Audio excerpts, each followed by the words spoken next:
So let's say you decided to use an actual self-publishing company. Some things that you want to first do is vet the company. You want to look at their website, look at some of the books in which they do it, maybe even buy a book. Sometimes it's like $10, $15, but look at it as an investment.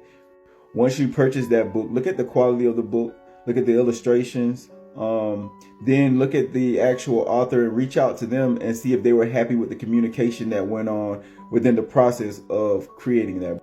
Communication is so important when you're working with another company. You want to make sure you always know what's going on. From the editing of the manuscript, you're going to have a back and forth communication with your editor. With the illustrator, if you're using for a picture book, you're going to need to know a lot of back and forth communication. So communication is a big part when you're using a third party. But even before you get into that, you want to look over the contract. I was provided a contract that showed me each stage of the production of the book that I was doing.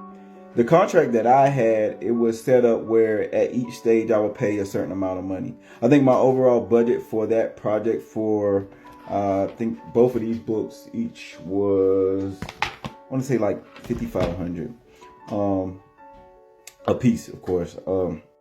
Also make sure that you have in that contract the date of when this is all supposed to be going live. You want to make sure that you stay on target to meet that date. They're going to try to do it. The company I worked with was pretty good at meeting the deadlines and everything, but you want to make sure that you're not in the midst of a contract where there's no date of when everything's supposed to be completed and you kind of just going with the flow.